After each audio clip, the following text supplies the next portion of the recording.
Types of structural changes पढ़ रहे हैं हम। स्ट्रक्चरल क्रोमोसोमल एबरेशंस के अंदर आता है ये, और ये हमारा जो है फर्स्ट टाइप है जिसको हम बोलते हैं डिलीशन, या फिर इसको हम बोलते हैं डेफिशिएंसी। डिलीशन में क्या होता है? डिलीशन में होता है कि कोई पर्टिकुलर सेगमेंट है क्रोमोसोम के पूरे पार्ट का जो कि रिमूव हो गया है। इस पूरे क्रोमोसोम में कुछ ऐसा पार्ट है जो कि रिमूव हो गया है, जिसकी वजह से क्या है, चेंजेस आ रहे हैं। इसमें से कोई भी पार्ट रिमूव हो जाना, ठीक है।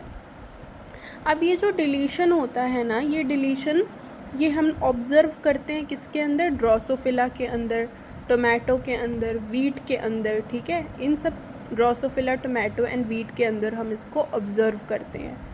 अब based on the location of loss of genes, deletion are divided into two types. First is terminal deletion and second is interstitial deletion.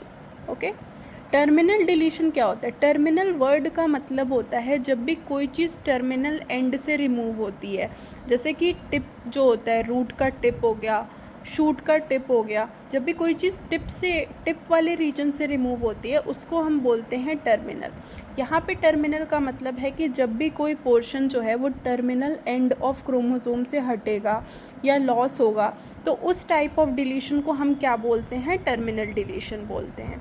अब ये टर्मिनल डिलीशन भी दो तरह का होता है, एक होता है हेट्रोजाइगस और एक होता है homozygous.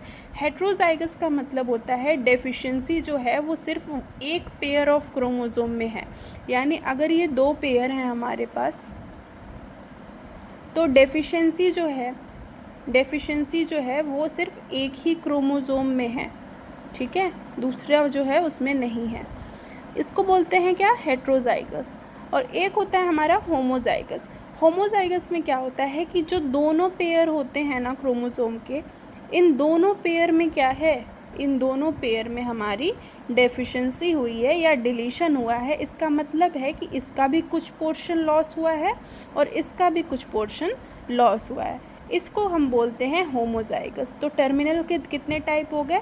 Heterozygous and homozygous. Next हम चलते हैं कहाँ पे? इंटरस्टिशियल डिलीशन पे। इंटरस्टिशियल डिलीशन क्या होता है? जब भी कोई पार्ट जो है या फ्रेगमेंट है, सेगमेंट है, जब भी कोई सेगमेंट जो है वो बीच से रिमूव होगा, इंटरमीडिएट पोर्शन से रिमूव होगा क्रोमोसोम के, उसको हम बोलते हैं क्या? Interstitial deletion.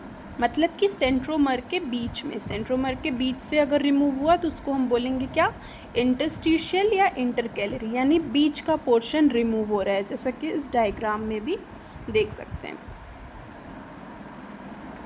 ठीक है। ये जो डिलीटेड पोर्शंस होते हैं ये बाहर आ जाते हैं और जो रिमेनिंग सेगमेंट्स होते हैं वो रीयूनाइट कर जाते हैं, जिसकी वजह से बहुत सारे इफ़ेक्ट्स या फिर बहुत सारे चेंजेस हम देखते हैं। जैसे कि क्या इफ़ेक्ट्स होते हैं डिलीशन के? डिलीशन की वजह से क्या होता है? पॉलन फर्टिलिटी में भी रिडक्शन आ जाता है।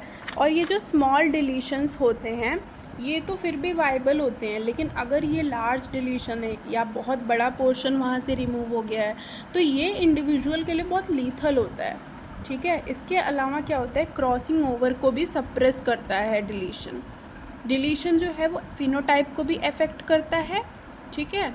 इसके अलावा इसका सिग्निफिकेंस ये है कि इसकी वजह से बहुत सारी वेरिएबिलिटी बनती है क्रोमोसोमल म्यूटेशंस की, एंड इसको हम साइटोलॉजिकल टूल की तरह भी यूज़ करते हैं फॉर द जीन बैंक।